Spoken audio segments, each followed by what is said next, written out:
що проповідувати вам на темі осознайте насколько вы блаженны. Аллилуйя, по-русски, ну, по-современному русски. Насколько вы благословлены.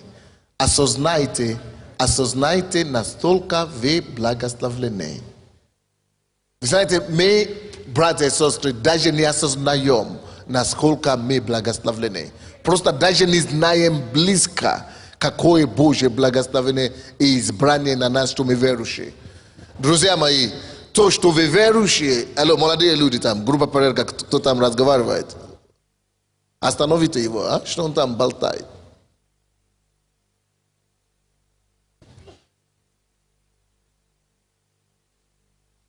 То, что мы с вами верующие, мы даже не предполагаем, нам даже в ум не приходит какое-то может быть преимущество. Мы с вами имеем такое огромнейшее привилегии, что мы во Христе, что даже если бы нам сейчас Бог открыл глаза, чтобы видеть, какие у нас преимущества, мы ужаснемся. Братья и сестры, слушайте сюда. И, к сожалению, многие вот так и никогда не выяснят для себя, какое это преимущество быть верующим, которое у них есть, пока они не попадут на небо. И когда мы с вами попадем на небо, мы схватимся за голову и мы скажем: Боже мой, Иисус, неужели это правда? А он скажет, что? Неужели это правда, что я имел столько блаженства, столько привилегий, а я об этом не знал? Вы даже себя не можете представить, сколько преимуществ, и столько блаженств, и сколько благословений мы имеем, что мы с вами верующие. Но, друзья, не нужно нам умереть, прежде чем это увидеть. Не нужно нам попасть на небо, когда там уже это не пригодится нам. Это нам нужно, все это преимущество, которое мы имеем, оно нужно нам не там на небе, а здесь на земле. Потому что на небе все уже там, ни дьявола нет, ни проблем нет, все там хорошо. Поэтому именно сейчас нам надо побыстрее бежать и осознать все, что мы имеем во Христе. Откуда у меня такие мысли? Давайте прочтем еще раз это место Писания. 10 стих, 13 глава Матфея. И приступившие ученики сказали Иисусу, ему, да, для чего же ты говоришь этим людям притчами? То есть ученики смущались, ученики возмущались, и они не понимали, почему Иисус для них, учеников, говорит напрямую. Он говорит им простые вещи, сложные вещи, он объясняет им, он возится с учениками. А вот когда речь идет о народе и о толпе, почему-то Иисус ничего им толком не говорит.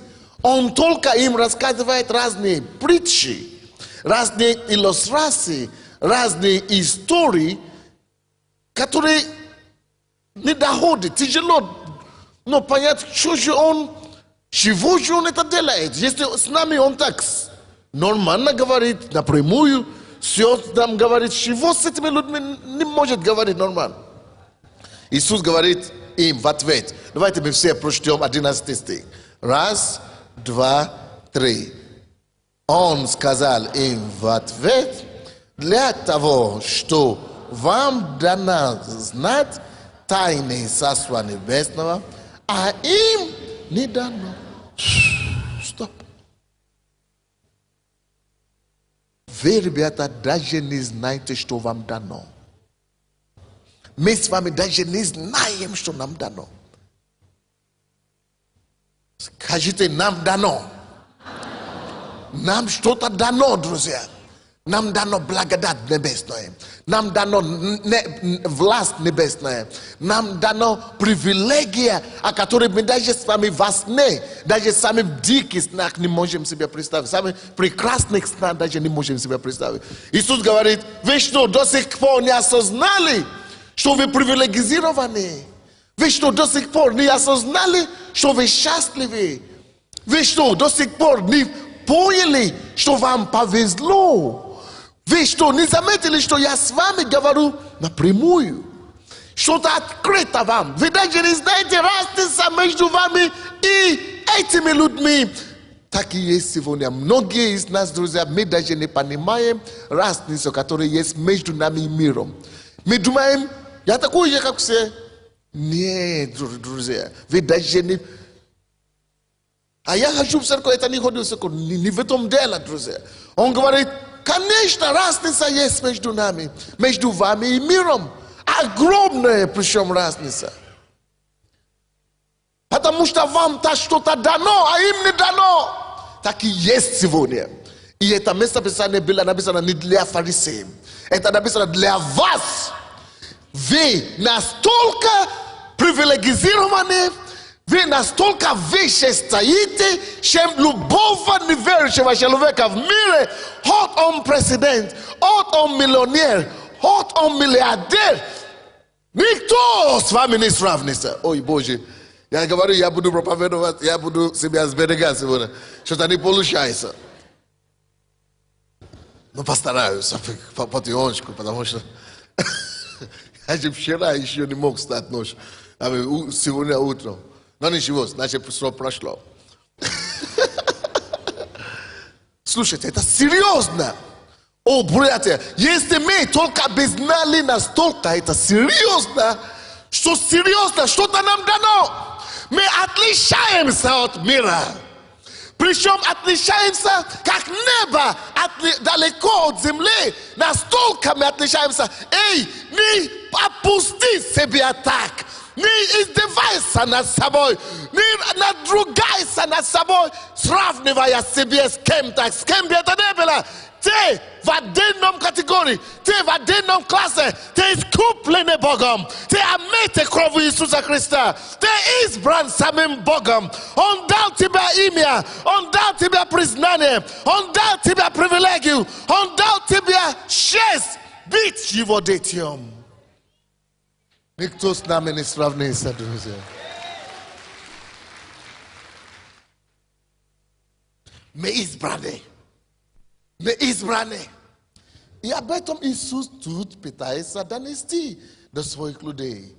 Он сказал им в ответ, для того, потому что вам дано знать тайны.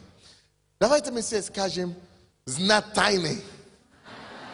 Что же это, которое отличает нас так сильно от мира сего? Напишите. То, что больше всего нас отличает от мира, и наша самая главная привилегия в сравнении с миром заключается в одном. Нам открыто тайны жизни. Напишите, тайны жизни. Нам открыты тайны жизни. Вот, даже это понятие, которое я сейчас вам говорю, для многих из нас непонятно. Что такое тайны жизни? Слушайте, я вам честно говорю, большинство людей в этом мире, которые не спасены, они не то, что не знают тайны жизни, они вообще не понимают искусство жизни, творить жизни, как существо. Большинство людей, которые живут, все люди, из 6 миллиардов людей, все люди живут на земле, но мало кто понимает жизнь. Смысл жизни, направление в жизнь, к чему жизнь дана, смысл, который стоит за жизнью, куда жизнь ведет, зачем она нужна была, к чему она приведет, почему мы здесь, откуда мы пришли, куда мы идем, что будет с нами после жизни. Люди полный нул. У них нету тайны жизни. Люди просто обнаружили, что они здесь попали, сюда попали, и надо выжить как-нибудь. И все, вот суть жизни для большинства людей. Мы обнаружили, что мы здесь, оказались здесь, надо же как-то, давай-ка будем смотреть на друг друга, будем выживать как можем. Но вот жизнь и тайны жизни, то, что мы знаем, что мы созданы Богом, чтобы явить Его образ. Бог любовь, я носитель любви. Бог добрый, я добрый. Бог имеет характер, характеристики, доброта. Наполнит землю его характером. Наполнит землю его славу. Наполнит бить над злом, над негативом, над отрицательными вещами.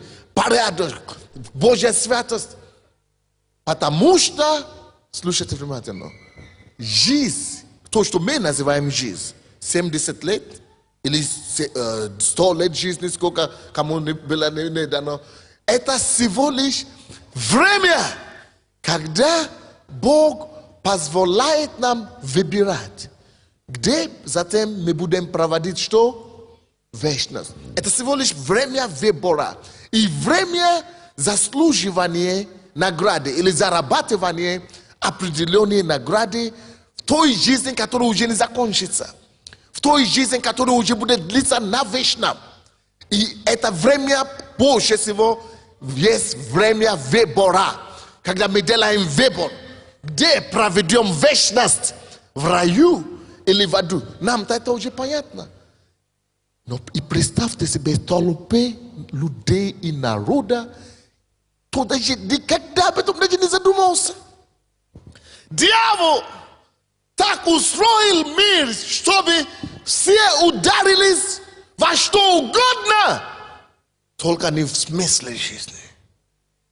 Иисус говорит своим людям и говорит: неужели вы не знаете, что вы спасены? Вам повезло. Вы уже другие. Ваши глаза открылись. Вы имеете цель. Вы знаете, откуда вы. Вы знаете, куда вы идете. Вы знаете, где провести вечность. У вас судьба уже обеспечена.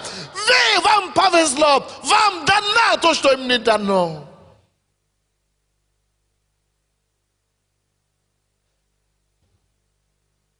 Вот о чем речь. Нам дано знать. Это то, что он сказал. Вам дано знать. Скажите все знать. Скажите дано знать. Не слышу. О, не слышу. Представьте себе, кому это дано знать. Но чем я лучше, чем эти все? Но чем я лучше вообще, чем кого-нибудь?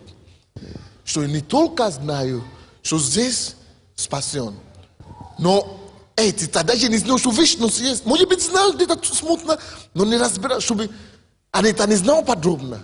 Они-то даже не в курсе, что сейчас каждый человек забивает себя место вечности.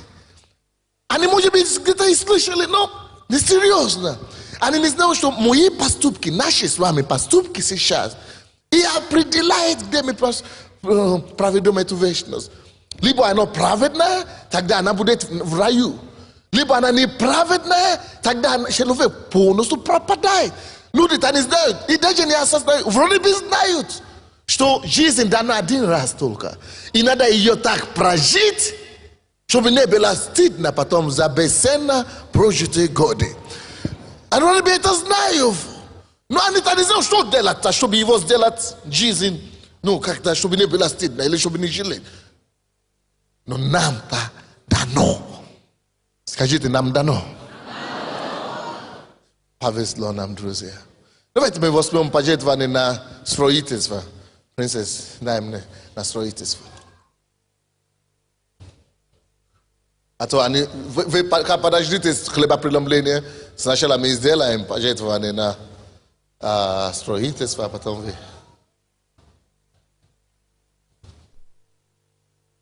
Господи, именем Иисуса, благослови каждого дающего сегодня. Благослови каждого дающего сегодня. Освети то, что твои люди приносят тебе. И используй во славу твою. Аминь. Чего ты убежал?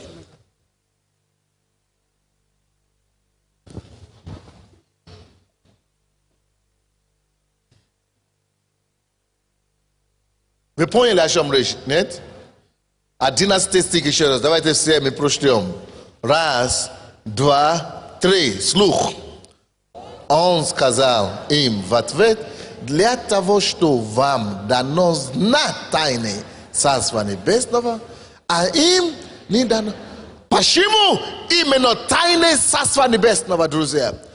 А потому что жизнь здесь на земле заканчивается. Ну, через 100 лет, через 120 максимум. Именно то, что нужно знать с вами, это законы царства, тайны царства, потому что там-то и жизнь будет. Поэтому надо знать, как жить теперь по любви уже. Надо знать, как теперь жить долготерпение. Потому что это есть те качества, которые там будут в Царстве Небесном. А кто их не знает здесь, то вообще не приведен в это царство. Как он может жить? Этот человек уже заживо мертвый. Иисус хотел открыть глаза своим людям и говорит им: друзья, вы что, не знаете разницы между вами и этими всеми? Вы что, думаете, что вы такие же, как все? И если есть беда сегодня у верующих людей, то оно зачастую в этом и заключается. Мы недооцениваем, что и кто мы. Мы начинаем быть как люди мира сего. Вы знаете, как мы судим? Мы начинаем судить друг друга, потому что кто имеет. По материальным вещам, как будто это есть суд. Но материальные вещи это же не суд. Это не есть. Ой, Боже мой. Не судите себя из-за того, и только по материальным вещам, что вот это есть или это нет, я никто. Нет! Суди себя по вечным качествам, по тому, то, что тебе дано знать. Тебе дано знать, мы наисчастливейшие люди на свете. Что я сказал? Наисчастливейших людей на свете. Посмотрите на своего соседа в глаза и скажите ему или ей: ты наисчастливейший человек, мы наисчастливейший человек на свете. Мы самые счастливые. Нет более счастливых людей, чем нас.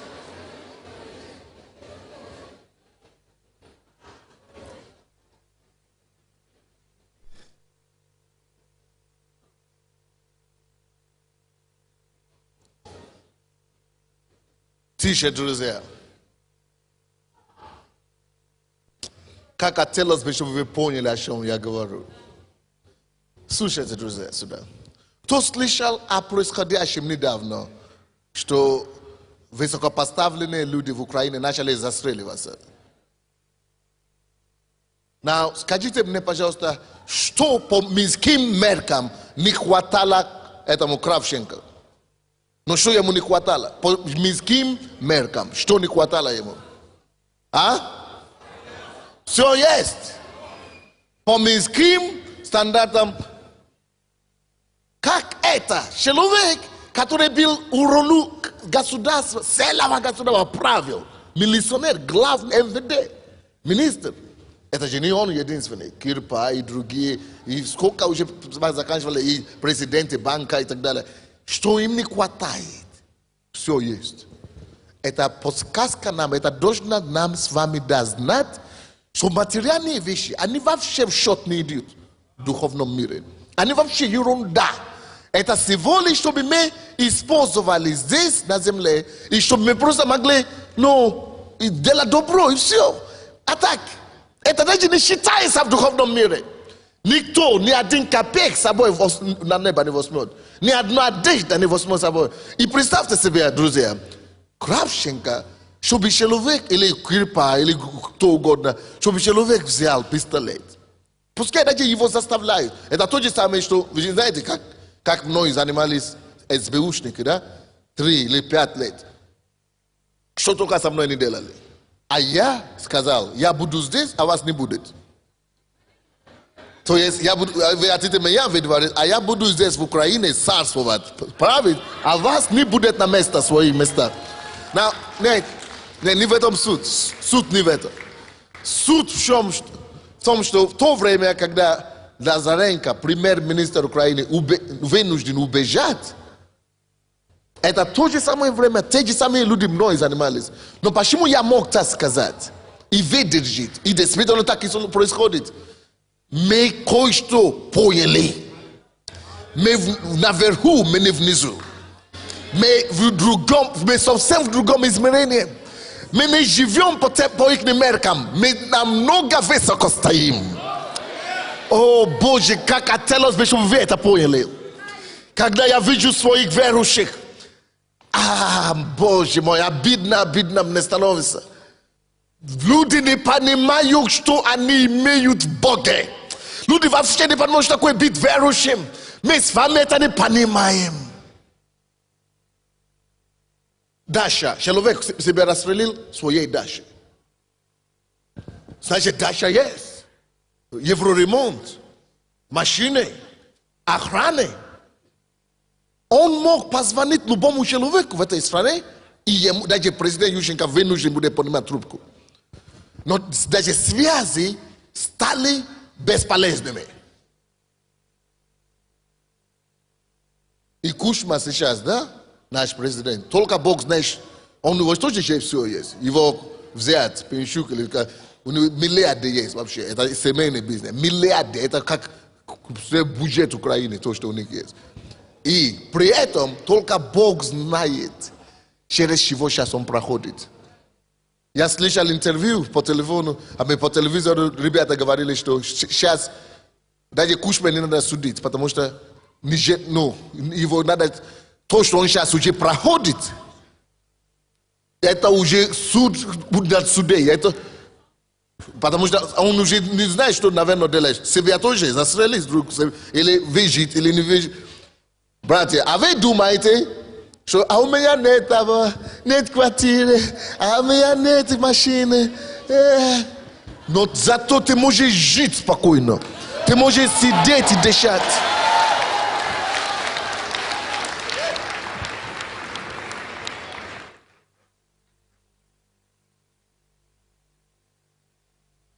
И это даже не самое главное. Мы уверены о будущем. Наше будущее застраховано. Ни за детей не стоит нам уже переживать. Ни за после смерти уже не стоит переживать. Мои грехи прощены. Могу умереть вот сейчас. Я знаю, куда я иду. Я безопасен.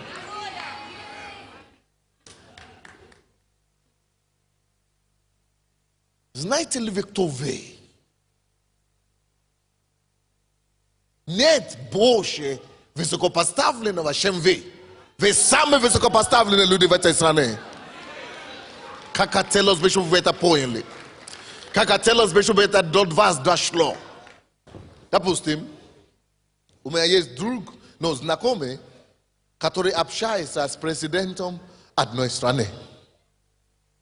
А это человек, член церкви наш, просто член церкви. А это президент, все уважают. Ну, президент страны, миллионы людей под ним. Но когда эта женщина попала к нему, просто случайно ее пригласили туда, чтобы как президенты, потому что женщинами надо переспать, а они неудачно подобрали на этот раз. Она оказалась верующей. И ее, изолировали, и президент вроде бы сидит. И она начала говорить, почему она не может. Она начала свидетельствовать. А Бог говорит, это человек говорит, я ничего не надо, уже не будем, ничего, только расскажи. И этот человек начал, он говорит, сам президент страны звонит простой женщине, домохозяйка или просто, скажем, парикмахер, да, звонит и говорит, приезжай, надо рассказывать. Положи руку мне сюда, болит. Помолись. Короче, это президент страны. Слышай только то, что эта девушка рассказывает, что а мы ходим в церковь, Бог делает такие чудеса. Она рассказала, как она пришла в церковь, как Бог ее изменил, как она жила раньше, как она теперь перестала грешить, как это все, какие чудеса она видит. Неужели такое возможно? Библия, неужели это живое? Люди живут в такой темноте. Это те человек, который правит страною. Вы же помните, когда мы с вами покаялись, у вас разве не было такое ощущение, как будто пелена какой-то упала с ваших глаз? Как будто глаза открылись. Правда было такое?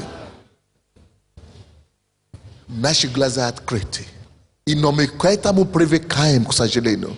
Мы привыкаем к тому, что мы уже в другой мир, и привыкаем, и мы думаем, что мы все, как все остальные. Братья, нам с вами стоит ходить по улице, и только просто ходить и петь, и все. Просто ходить на работу и только и петь. Ваши проблемы, которые вы думаете, что это проблема, это ерунда вообще. Вот, допустим, этот президент говорит. Он говорит, я думал, что когда стану президентом, все, моя мечта сбудется. А я это услышал от Путина, от Клинтона, от всех остальных слышал. Они говорили, когда мы становимся президентом, тем больше ты понимаешь, тем хуже становишься. Без Христа. Люди думают, что удовлетворение и радость жизни должности, положение, деньги.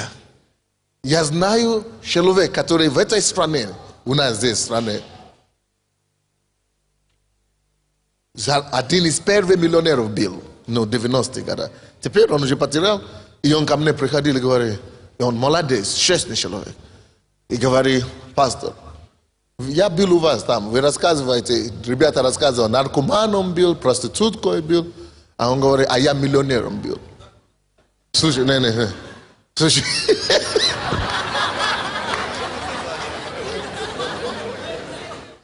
Он говорит, за нас вообще никто не переживает. Короче, наезжает на меня конкретно.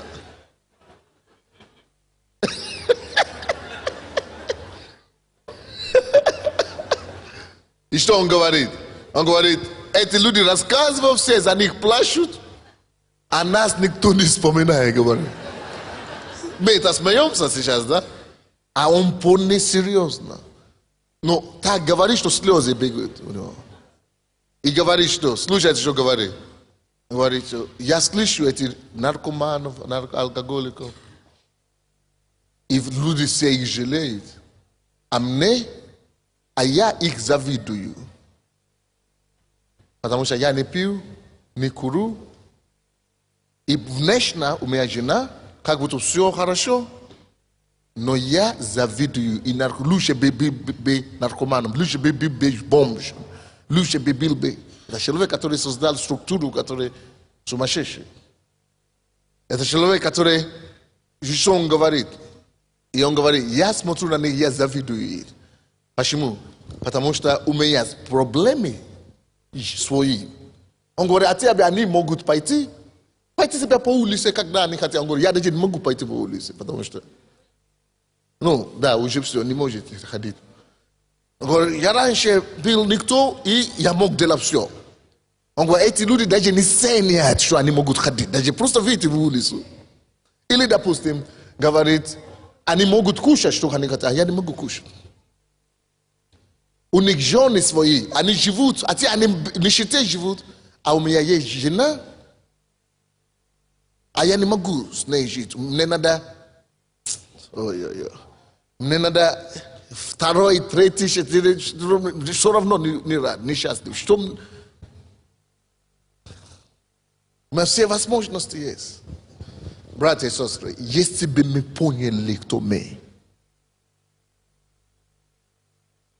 если бы мы поняли с вами, кто мы, если бы мы поняли с вами, кто мы,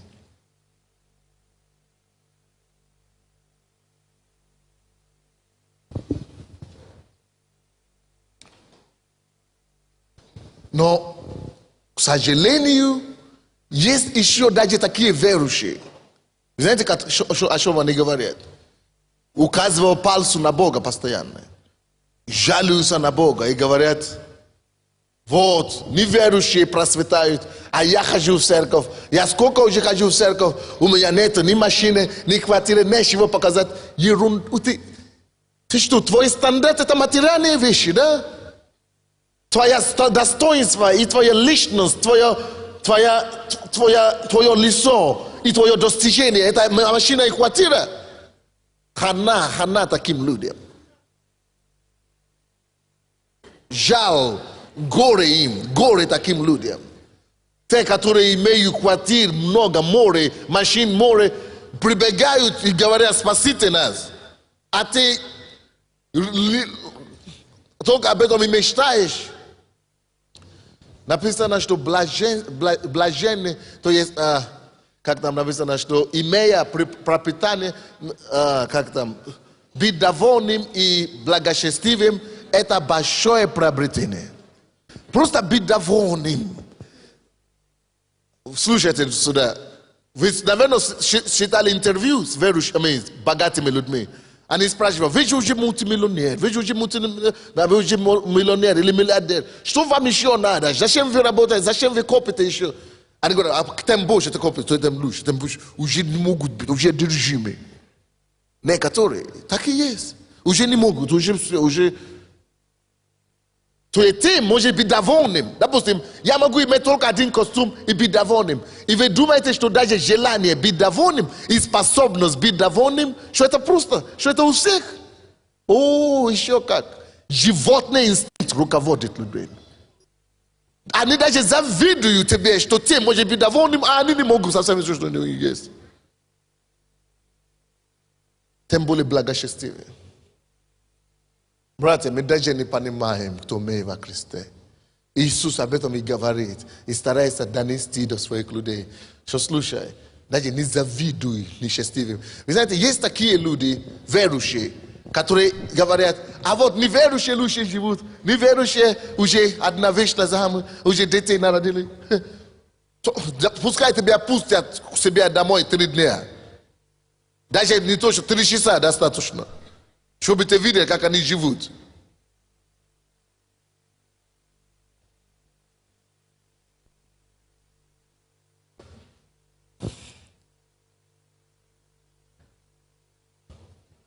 Давайте откроем Псалом 36. Вернемся к Матфею, конечно. Не закрывайте Матфея, на 36-й Псалом. Хочу сказать по поводу тех, которые завидуют несчастливым.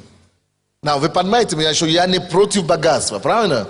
И я сказал, что я сам, будучи пастором, буду миллионером, чтобы вы знали, что это не проблема. То есть деньги не проблема, но зачем тебе деньги, если он тебя сделает рабом? Но сначала надо быть независимым в Боге. Сначала надо быть уверенным, надо быть защищенным в Боге. Сначала надо состояться в истине. Надо знать тайны царства. А потом деньги вообще для тебя ничто. И будет, не будет. Будет, если можешь что-то делать доброе людям. Не будет, еще нет проблем. Но это свести все наше счастье только к тому, что есть или нет, не счастье наше совсем другом. А в чем? В том, что нам дано знать тайны царства.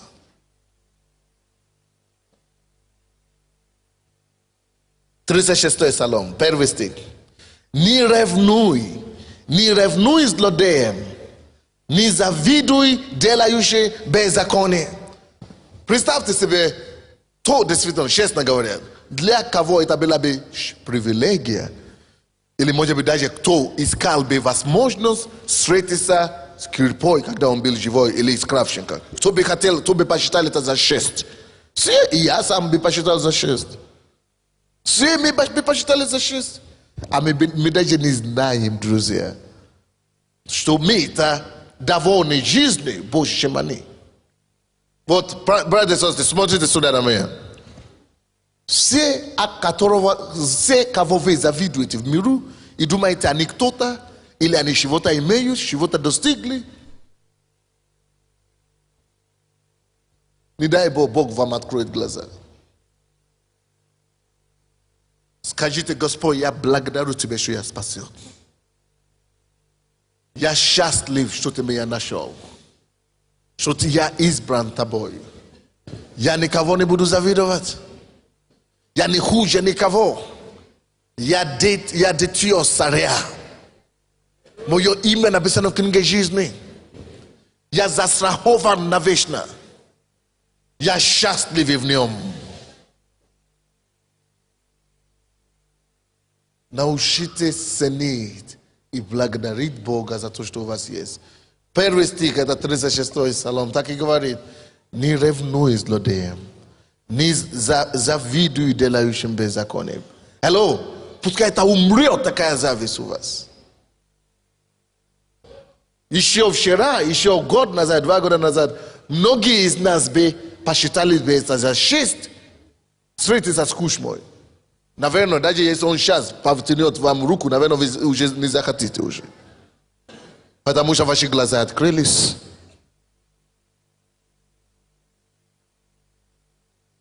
Кто-то смотрит на своего начальника на работе, на соседей, которые... Слушайте, максимум, что мы с вами можем делать с людьми, которые не спасены, это жалеть их, не завидовать, а жалеть.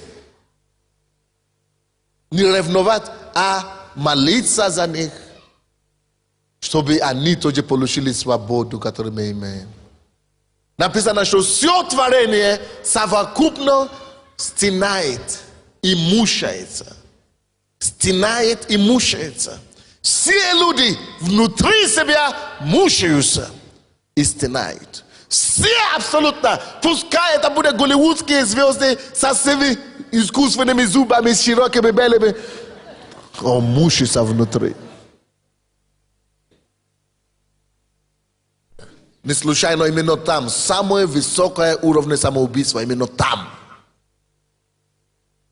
Тебе никому завидовать. Никого завидовать. Если даже у них получается сейчас, если даже они просветают сейчас, благодари Бога за то, что у тебя есть.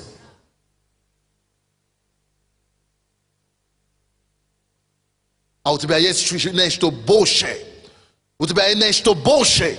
У тебя есть нечто большее, чем у Голливуда. У тебя есть имя написано в книге жизни. У тебя есть спасение души. У тебя есть уверенность в будущем. У тебя есть знание о том, откуда ты и куда ты идешь. У тебя есть тайное царство. Тебе дано знать. Тебе небо что-то дало. Говорит, не завидуйте. Теперь смотрите ниже. 35-40 стихи. 36-й псалом там. 35 стиха по 40. Видел я нечестивца грозного, расширавшегося, подобно укоренившемуся многоветвистому дереву. То есть он нечестивый, а он просветает, расширяется туда, укрепляется, много ветвей. Как будто все, весь мир для них сделано, как будто все в них руках схвачено. Так всегда и бывает, пускай так будет. Но посмотрите, что дальше будет. 36-й. Но он прошел, и вот нет уже его. Ищу его и не нахожу. То есть вроде бы вчера он только все схвачено у него. Вчера только что было, он расширялся на все сторон. Только что укоренился вроде бы. Много ветвей у него было. 35 стих. А вдруг какое-то время прошло, и уже его нет. Его уже нет. Вы понимаете, о чем речь? Ни за что было бы его завидовать. Ни за что было бы его завидовать. Вообще никогда в жизни. И вы знаете, у кого ничего это все не пройдет? Кто написано, праведники что? Наследуют землю. Это наша судьба наследовать землю. А все нечестивые, которые временно расширяются, укореняются, просветают, благословляйте их, чтобы они пошли к познанию истины. Если не припознают, опять посмотришь на то же место, и уже ничего. Ищешь, уже не находишь. Посмотрите, кто уже в Киеве живет больше 10 лет, с года независимости? Где эти все фирмы крутые, которые были? Деньги направо, деньги налево, где они сейчас? Руководители, между прочим, Денди, Волков, как его зовут? Бровский один, а второй человек как раз уже наш брат ходит сюда в церковь. А Бровский, я знаю, как живет, что происходит. Вы даже не знаете. А где эти все фирмы империи? Уже нет. Меркурий был такой, и другие. И где они все? Нет. Смотришь, уже нет. Для нас мы думаем, что 10 лет это срок. Или даже 100 лет это срок. Это ерунда, это не срок для Бога. Один день для него как 1000 лет для нас. Это не срок. Только то, что строится на справедливости и на праведности, будет жить вечно. Все остальное, это пузырь, это как мы говорим, не пузырь. Просто не пузырь. И слава Богу за президента такой у нас. Он говорит, что он издаст закон, который запретит чиновникам ходить на баню, по саунам и на охоту запретит, говорит. Он говорит, потому что там, где охота, там, где баня, там чужая жена, там любовница, там проститутки. И говорит, там, говорит, молодец, Бог даст нам такого богобоязненного президента. Чудо Божие. А вы знаете, что на его день рождения он запретил людям принести ему большие подарки, дорогие. Он говорит, идите дарите музеям, идите дарите культурным, восстановите что-то, делайте для общества что-то. Класс. Чудный Бог. Украина, Бог строит новую Украину. Так что 36 стих, Псалом 36. Но он пришел, и вот нет его. Ищу его и не нахожу. 37 стих. Наблюдай за непорочным. Вот. В то время, когда один расширяется, укрепляется, много ветвей у него, в то время, знай его концовку. Его концовку в том, что однажды просто его не станет. Это я вам говорю. Это даже не то, что я вам говорю. Это порядок. Это закон духовный. Кому ты завидуешь?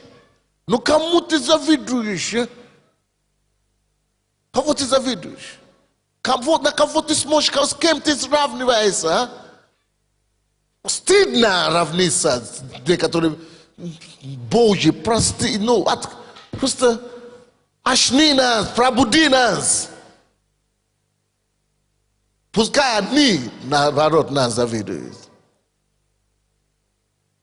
И вы должны себя так вести, чтобы они увидели, что да, у вас есть что-то, чего у них нет.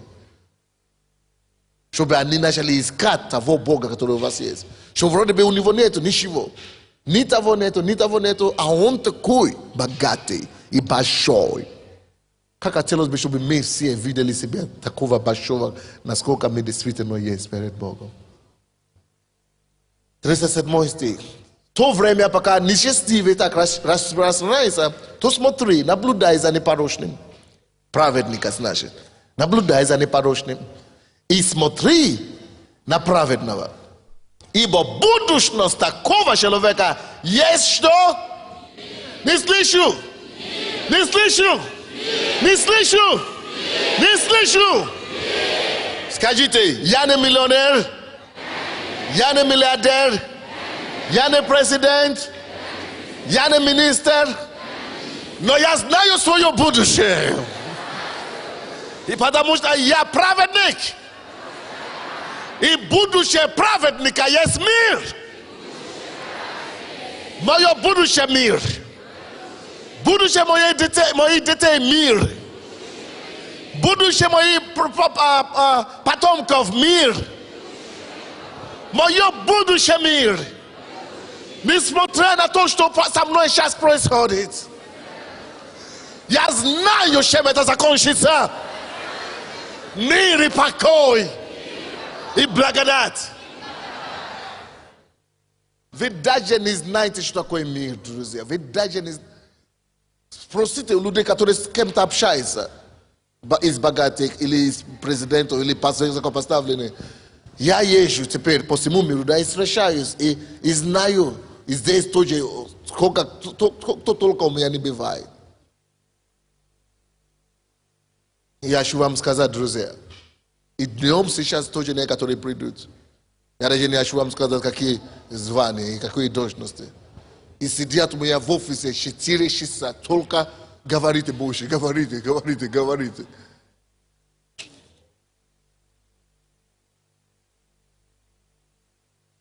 Вы не знаете, что большинство, те, кому вы завидуете, только на таблетка, чтобы спать. Им надо принимать, как это называется?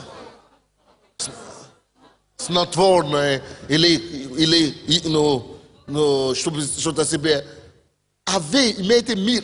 Ni to što daje što bi spat. Ni nada daje spat. Što bi daje pakoj, bir imet. Prosto što bi to bi ni ashom ni preživat. Prosto što bi no normal nas. Bit nada pod kakimita medicamentami. A my s vami просто мире. Вы знаете, есть люди, которые не могут, мы с вами уже сидим за 2 часа. Большинство людей не могут сидеть на одном месте. Надо выходить либо на перекур, или на гараж, или на... Потому что что-то другое. Неуравновешенные люди. Это весь мир такой. Вы даже не знаете, что у вас есть.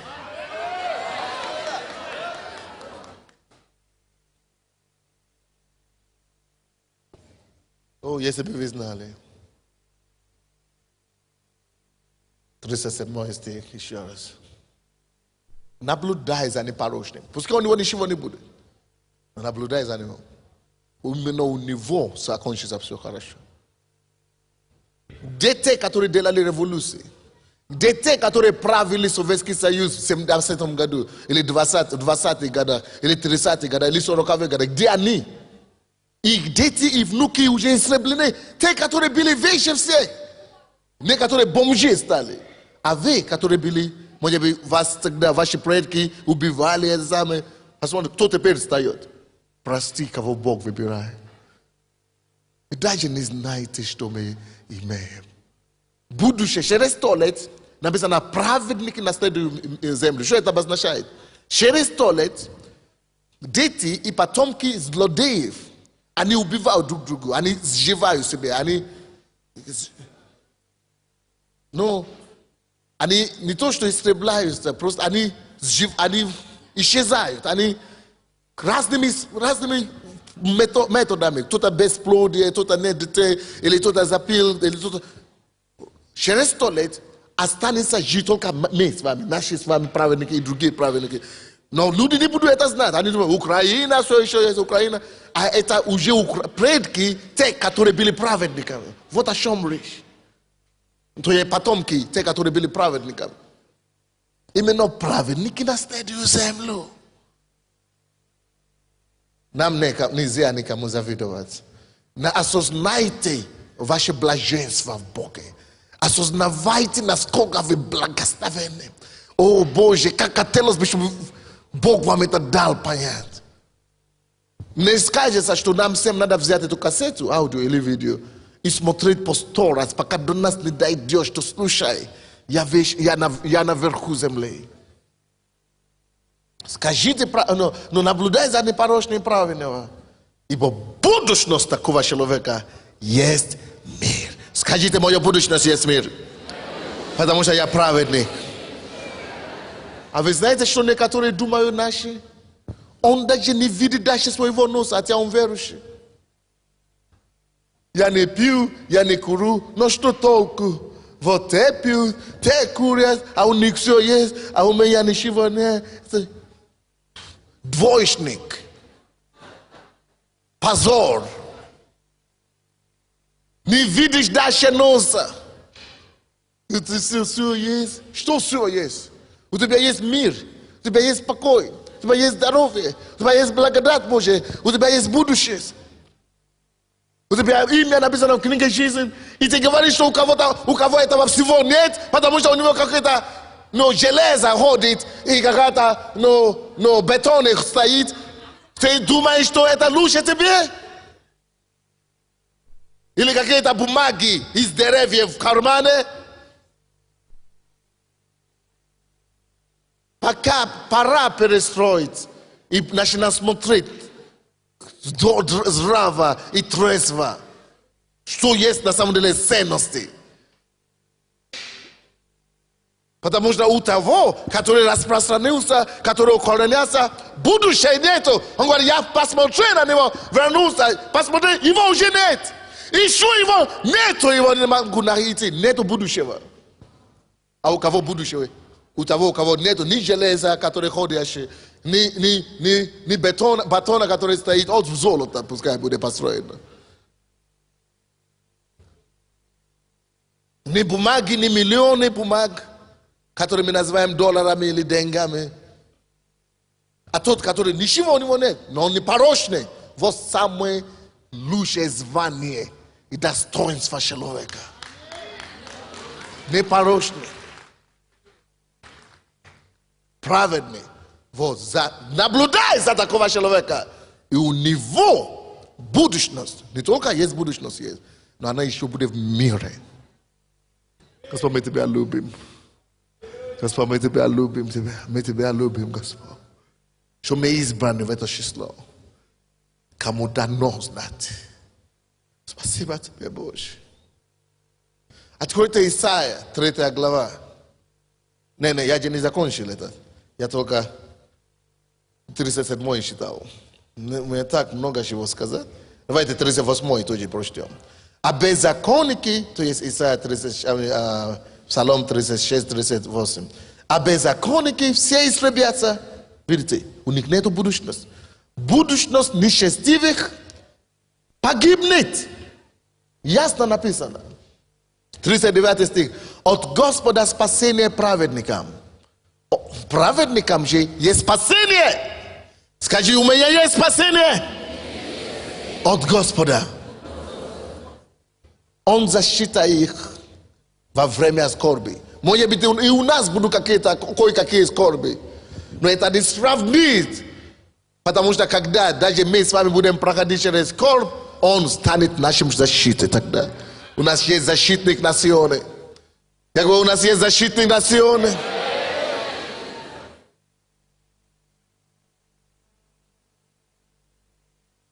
От Господа спасение праведникам. Он защита их во время скорби. 40 стих. И поможет им Господь. И избавит их. Избавит их от нечестивых. И спасет их. Ибо они на него уповают. Будущее за тобой. Я говорю, будущее за вами. Даже если ваши дети, ваши глаза сейчас еще не пришли к Богу, даже если вы переживаете, что мои дети еще, что с ними будут, ты служи Богу. Потому что тот Бог, наш Бог, о котором мы говорим, есть тот Бог, который дает, воздает служащим Ему в род и в род. И даже до 1000 родов. Так что ты служи. Пускай у Бога будет за что ты воздать твоим предкам, твоим потомкам.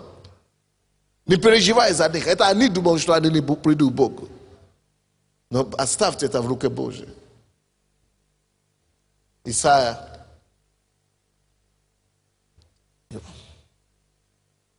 Третья глава.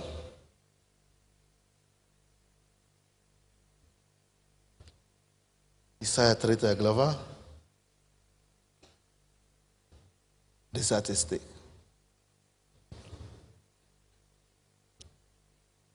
Скажите праведнику, что благо ему.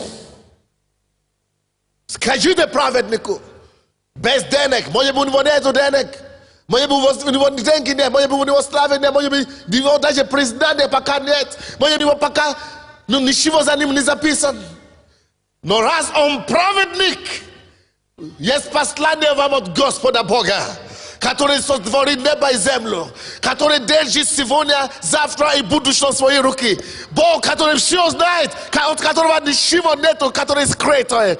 Он говорит, скажите праведнику, ты не будешь жалеть, что ты праведник. Скажите праведнику, это не позор быть праведником. Скажите праведнику, у тебя только одна судьба. Будет благо ему. Скажите праведнику, что благо ему. Благо кому? Скажите праведнику, что благо ему. Скажите благо ему. Еще раз. Скажите праведнику, что благо ему. Подними твои руки и скажи, благо мне за то, что я праведник. Благо от лица Господа. Благо от моих детей, от моей семьи. Потому что я живу праведно перед Богом.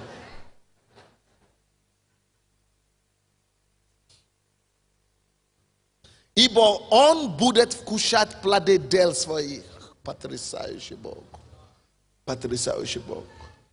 Ви будете вкушать плоды ваших праведных дел. На сегодняшний день, но посмотрите, тенденция какая. Пока праведник живет праведно и ведет праведный образ жизни, никто не замешает это. Или воздают ему только зло за его добро. Но Бог есть его гарант. Скажите этому праведнику, который только что развели. Скажите этому праведнику, который только что разочаровали. Скажите этому праведнику, кому только что отдали зло за добро. Скажите тому праведнику, кого только что избили и над которым только что издевались. Что я, который держит небо и землю. Я, который есть Бог всей вселенной. Я, чьи глаза расходит по всей земле, чтобы смотреть, кому воздать по своим делам. Аж говорю и даю ему гарантию. Скажите ему, что благо ему. У него будет будущее. Пока ничего нет, ни квартиры, ни машины, ничего. Но скажите ему, будет благо ему. И он, вроде бы пока его разочаруют, его сейчас бросают туда-сюда. Но скажите ему, что он вкусит. Он вкусит, он покушает. Он будет вкушать от добрых дел и благих дел его. Слушайте, друзья, если вы здесь первый раз или вы грешник еще, вам надо приблизиться. Найдите праведника какого-то в вашей жизни, с кем вам надо будет пригреться. Побыстрее ищите людей, которые ходят перед Богом. И будьте под покровом праведного человека. В этом ваша защита, в этом ваше будущее. А то слишком опасно просто так жить. Вот почему мы создали эту группу 12. Чтобы праведники размножались. Потому что за них будущее. Друзья мои, не дай Бог, чтобы вы кому-то еще завидовали. Осознайте ваше блаженство в нем. Я говорю, осознайте твое блаженство. Осознай твое блаженство. Ты самый счастливый человек на свете. И лучше тебя просто нет. Дайте Богу славу.